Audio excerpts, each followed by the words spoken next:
sou Juliana Clensorge, sou bióloga e sou CEO aqui na Lognet. Para quem não conhece a nossa empresa, a gente trabalha fornecendo equipamentos e soluções para o desenvolvimento dos estudos em conservação de biodiversidade. Então, todas aquelas pesquisas que estão relacionadas à biodiversidade, a gente procura o melhor produto e a melhor solução para o pesquisador, para poder oferecer para ele uma excelente condição de desenvolvimento de estudo, para o sucesso de um projeto. A nossa palestra aqui hoje, ela foi fomentada pela nossa rotina e pelas dúvidas que a gente percebe que os nossos clientes enfrentam durante o desenvolvimento de um projeto, durante até mesmo a ideia de se desenvolver um projeto, porque às vezes tem dúvida do que tem disponível hoje no mercado. Nosso nicho ele é muito restrito, né? Então, às vezes as informações elas não são muito fáceis. Então, o nosso intuito aqui hoje é trazer um pouco de informação e facilitar esse conhecimento para vocês relacionada à tecnologia no estudo da bioacústica, né? Que é uma tendência, é uma área de estudo que tem crescido cada vez mais, né? A bioacústica, ela é uma ciência que estuda os sons, né, dos seres vivos produzidos num determinado ambiente, num ecossistema. E ela começou a crescer enquanto linha de pesquisa a partir da década de 70, da década de 60, quando gravadores portáteis passaram a ser produzidos e foi possível ir até o campo com esse gravador em mãos para poder conseguir capturar o som daquele ambiente ou daquela espécie que estava localizando especificamente. Desde então, a tecnologia tem nos presenteado com um avanço de opções para desenvolver esse tipo de estudo, e a partir dos anos 2000, essa linha de pesquisa em bioacústica ela se tornou uma nova categoria de ciência que a gente chama de Soundscape Ecology, ou simplesmente ecologia acústica de paisagem, que o que ela traz para a gente enquanto categoria de ciência, né? Ela traz um upgrade, porque ela consegue trabalhar não só a parte dos seres vivos, né? Dos sons produzidos pelos seres vivos, mas toda a interação de todos os sons produzidos naquele ecossistema. Então, todos os sons produzidos por vento, barulho de água, né, em riacho, em rio, até mesmo como as ações antrópicas interferem também, né, nessas relações desses ecossistemas através dos sons produzidos pelas ações antrópicas. Então, ao invés de ser um nicho muito específico só associado a seres vivos, a Soundscape Ecology passou a ser um estudo geral dentro de um ecossistema e como que todos aqueles sons produzidos naquele meio interferem nas interações entre as espécies. Então, o que esses sons que a gente vai capturando do ambiente, o que eles podem nos trazer, né? Eles podem nos trazer informações de riqueza, de abundância de espécies, do período de atividade dessas espécies, acompanhar mudanças sazonais entre atividades de determinadas espécies e outras que param de serem ativas, a influência dessas atividades antrópicas, se há ou não, como que essa atividade antrópica pode influenciar naquele ambiente. Esses dados também podem fornecer o estado de conservação. A gente pode trabalhar com o estado de conservação a partir dos sons, ou seja, por exemplo, se você está trabalhando numa área em que você captura todos os áudios antes de uma intervenção antrópica, então coloca aí que vai ser uma exploração mineral. Então, se você tem aquele apanhado de dados sonoros daquela região antes de começar um processo de exploração mineral e faz essa análise durante essa exploração e depois dessa exploração, você consegue ver como que essa interferência antrópica se relaciona diretamente com aquele ambiente que antes não tinha sido modificado. Então, ela traz muita informação. Um outro exemplo que eu posso dar para vocês é o estudo do impacto, por exemplo, do ecoturismo na área lá de Abrolhos, com a migração das baleias jubartes para reprodução naquele local. Através do estudo da bioacústica, foi possível, por exemplo, estabelecer a qual distância que um barco pode chegar do grupo de baleias e quanto tempo antes ele precisa desligar os motores para poder não interferir diretamente na comunicação desses animais e para não aumentar o nível de estresse daquele grupo de baleias. Uma outra aplicação também muito interessante que tem sido desenvolvida pela Embrapa é de comportamento animal. E o que eles estão fazendo isso são em fazendas de gado, onde eles estão colocando os gravadores nos pescoços, no pescoço dos bovinos, para poder avaliar nível de intensidade de mastigação e frequência de respiração. Aí, quando eles fazem esse tipo de análise, eles conseguem avaliar o nível de estresse térmico desses animais e conseguem fazer um alinhamento ideal de dieta e manejo de pastagem. Então, o que eles conseguem avaliar nessa pesquisa é se pastagens mais sombreadas diminuem o nível de estresse térmico desses animais e melhoram a qualidade de vida desses animais. Então, assim, a gente tem uma infinidade de estudos relacionados à bioacústica. E esses sons produzidos, eles, assim, trazem muita surpresa. E eu acho que como é uma ciência moderna, relativamente nova, a gente tem muita coisa para poder descobrir. Então, como que a gente faz especificamente essa análise dos sons, né? Porque a gente tem diferentes categorias de som. A gente tem o som que a gente categoriza como acústico, que é o som audível pelo ouvido humano, que o Homo sapiens consegue escutar, que varia numa frequência de 20 Hz até 20.000 Hz. Então, o que a gente consegue escutar, por exemplo, anfíbios vocalizando, aves cantando, primatas vocalizando numa determinada área, esses sons a gente considera como sons acústicos, que são os audíveis para nós. Em relação a infrassom, os infrassons são os sons produzidos abaixo de 20 Hz. Então, um exemplo são baleias e golfinhos se comunicando. Eles produzem e se comunicam através de infrassom. E a gente também tem ultrassom, que é uma outra categoria, que são sons acima de 20.000 Hz. Então, por exemplo, morcegos se comunicam através de ultrassom. E só para vocês terem uma ideia, no processo de busca de alimento, um morcego ele chega a emitir ultrassons entre 100.000 e 200.000 Hz. Então, com uma frequência muito alta, para que ele tenha muita precisão naquela ecolocalização. Então, a gente trabalha nessas 3 categorias de som e nós temos produtos relacionados e que conseguem captar, a gente tem tecnologia que consegue captar esses sons nessas diferentes faixas de frequência. Então, antes de eu falar o que a gente tem disponível, eu vou falar para vocês um pouco do que seria uma metodologia ativa e o que é uma metodologia passiva de gravação acústica, tá? A metodologia ativa é a metodologia que você pega o gravador, pega o microfone, você vai em loco e você grava.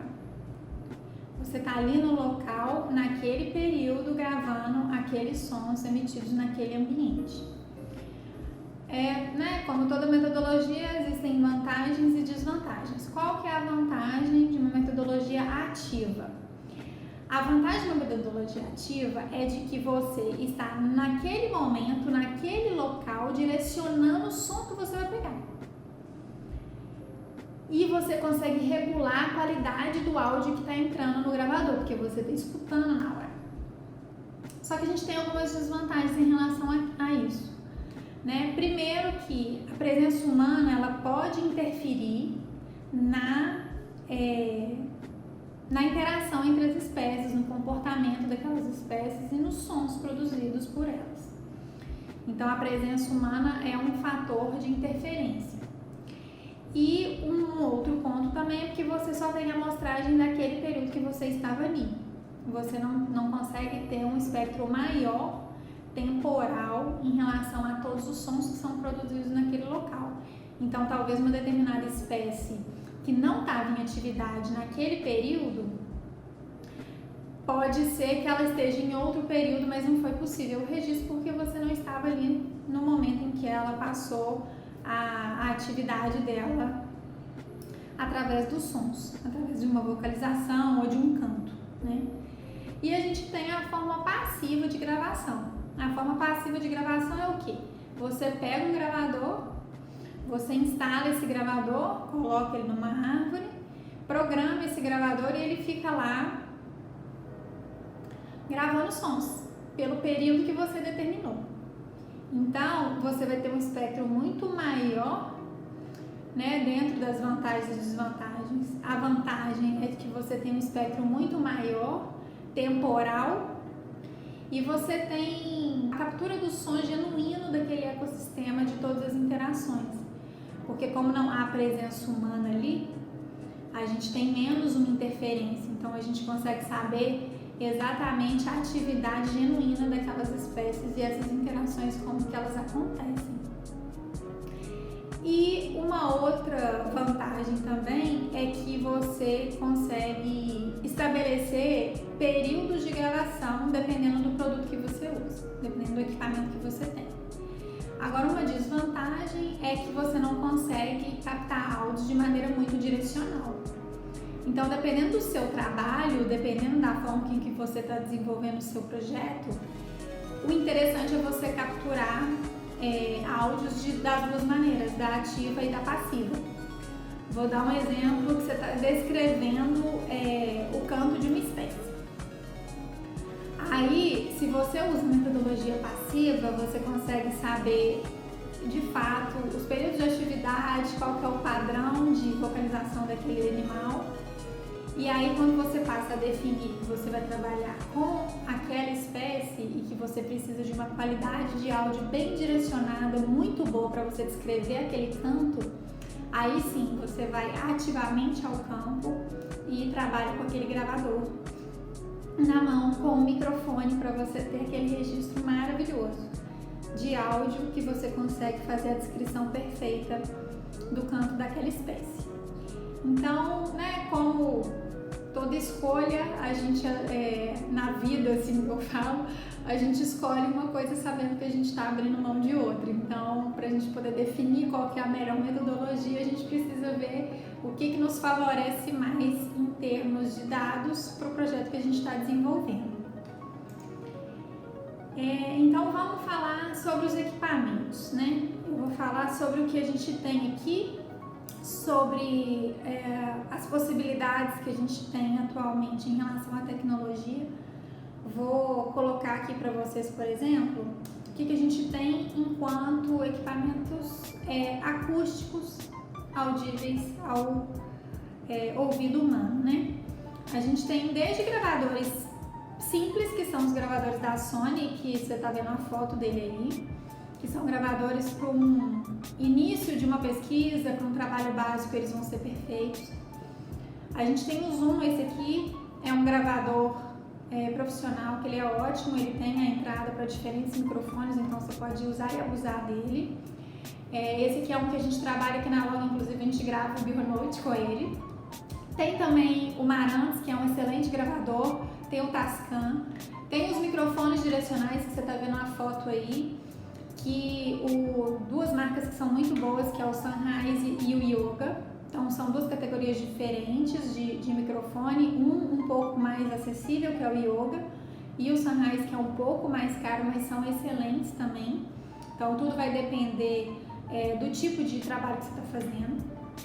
E a gente tem os gravadores passivos, acústicos, né? A gente trabalha com a Wildlife Acoustics aqui no Brasil, então a gente tem a opção, qual que é esse aqui? Esse aqui é o SM4, que esse aqui é o Song Emitter SM4. A interface dele você consegue configurar toda aqui na frente, tá? Através dos botões. Você tem 2 microfones acústicos para você fazer a captura do áudio no campo e ele consegue pegar num raio de até 50 metros de gravação. Associado a ele tem uma novidade, que é o Song Emitter Mi, que é essa coisa aqui, ó, pequenininha, bonitinha. A interface dele, de configuração, você tá vendo que ele não tem nada, ele só tem essa capinha aqui que a gente solta ela e coloca as pilhas e ativa o Bluetooth dele. Você vai ver aí na tela que a gente tem a configuração toda via aplicativo. Isso facilita muito porque você consegue até conferir depois de uma configuração se os parâmetros que você utilizou estão corretos ou não, sem precisar ficar anotando, igual esse daqui, qual foi a configuração que você utilizou. Esses dois aqui, eles trabalham numa frequência entre 20 Hz e 48 kHz. Ou seja, a gente tem uma amplitude muito boa de faixa de frequência que vai ser capturado o áudio. Então dá para fazer muita coisa com esses aqui. A gente tem as opções também ultrassônicas. A gente tem a opção ultrassônica para poder gravar, né, aqueles ultrassons que são acima de 20.000 Hz. A gente tem a opção da Wildlife, que é o Echo Emitter, que é essa coisa fofa aqui, ó. Esse trenzinho aqui, que você coloca no celular. A partir do momento que você coloca no celular, você vai acessar o aplicativo que está aqui também na tela, para você ver como é que ele funciona. E aí, você simplesmente aponta para cima e grava os ultrassons que são capturados por ele. Ele trabalha numa faixa máxima de até dos 192 kHz, né? Então ele trabalha numa frequência excelente, né? Considerando que, assim, se a gente for pensar que os morcegos, quando estão em busca de alimento, eles produzem sons de até 200 kHz. Então a gente vê que ele atende perfeitamente na hora que você está fazendo uma busca ativa e uma gravação ativa de morcegos. Ele tem várias funcionalidades excelentes, inclusive o aplicativo do Pro, que ele tem 2 modelos, ele tem o Touch e o Pro. O modelo Pro, ele tem um banco de dados já que te permite ajudar já na identificação de determinadas espécies. Aqui para o Brasil a gente já tem catalogado 32 espécies dentro do aplicativo e você consegue fazer com que o aplicativo seja cada vez mais inteligente para você. Então você pode ensinar para ele que espécie que é aquela e ele grava no banco de dados dele. Então é uma versão muito interessante e super portátil, né, gente? E funciona tanto para iOS quanto para Android, tá? Uma outra opção que a gente tem de gravação ultrassônica, mas de forma passiva, vai ser o Song Emitter SM4 BET, que é esse daqui, ó. Você também consegue configurar ele, toda a interface aqui pelo produto mesmo, só que você tem que comprar o microfone ultrassônico à parte. Você escolhe o tamanho do cabo e você compra esse microfone à parte. Ele você consegue fazer todas as configurações em relação à faixa de frequência, o período que você quer que essas gravações aconteçam. Então você consegue ter uma plasticidade muito boa em termos de configuração de gravação, tá? Agora, associado a ele, também um gravador ultrassônico que a gente tem passivo é o novo Mini Song Emitter BET. Eu tô com essa cara de feliz aqui porque ele tem algumas coisas que são bem legais. Eu vou tampar aqui o microfonezinho só para vocês não confundirem enquanto eu estiver falando, tá? Vocês vão ver aqui, eu vou colocar uma foto do que é ele sem isso daqui. O Mini Song Emitter BET, ele já vem com o microfone ultrassônico interno, acoplado. Então você não precisa comprar um microfone ultrassônico para ele poder funcionar. E o que você consegue com esse equipamento aqui. As configurações dele são as mesmas do Song Meter convencional, que você faz através do aplicativo, você vai ver aí na tela, que é muito fácil. E uma proposta bem legal é que você consegue comprar um microfone acústico para poder colocar aqui. Então, os mini Song Meter convencional, ele só grava as faixas acústicas. Esse daqui, ele já tem uma plasticidade maior, você consegue gravar ultrassom, e se você comprar um microfone acústico, ele também funciona. Isso é muito legal, por quê? Porque você pode compartilhar o mesmo gravador para diferentes projetos de diferentes áreas. Então, a gente pode usar um gravador para laboratório que está estudando morcego, um laboratório de herpeto, um laboratório de aves, ele pode utilizar do mesmo produto. Então, isso é ótimo quando a gente fala de compartilhar os projetos, compartilhar a verba disponível para os projetos, que a gente consegue fazer mais com menos, né? Então, isso aqui é uma funcionalidade muito legal do mini Song Meter 10, tá, gente? E a gente tem também os gravadores de infrassom. Eu não tenho nenhum aqui agora para poder mostrar para vocês, mas vocês vão ver na tela aí, que são gravadores com hidrofones, que são gravadores que são capazes de a gente colocar o microfone debaixo da água para poder capturar esses infrassons. São gravadores que conseguem capturar faixas de frequência de 1 Hz até 24.000 Hz, então eles são bem específicos nessa frequência de gravação. E a gente tem diferentes possibilidades. A gente tem a Soundtrap, que você só coloca, você está vendo a foto dela aí, você coloca ela no local e você pode deixar ela lá. E você tem o potencial uso dos gravadores com os microfones, onde você estabelece o tempo que você vai estar ali fazendo a captura daquele áudio. Então, da mesma forma, a forma ativa e a forma passiva. Então, eu vou deixar disponível aqui para vocês verem as opções que existem, tá? Então, assim, aí a gente vai capturar todos esses sons do ambiente e como que a gente vai analisar essa montanha de informação acústica? Que todos esses equipamentos aqui que a gente mostrou, o que eles trazem, né? Eles vão trazer esses sons apresentados através de espectrogramas, que vocês vão ver a imagem aqui em cima desse espectrograma, do formato com que ele se apresenta no software, né? A gente tem várias opções de software no mercado. Eu vou falar especificamente do Calendoscope, que ele tem uma versão Pro e uma versão gratuita. A versão gratuita é só você fazer o download do programa e fazer as análises que você precisa, com algumas limitações. E na versão paga, que tem o valor de $400 a assinatura vitalícia, qual que é o diferencial que esse software traz para você? Ele detecta rapidamente as vocalizações biológicas, agrupando elas por semelhança. Então, ele já tem um algoritmo que ele consegue agrupar essa semelhança de vocalização.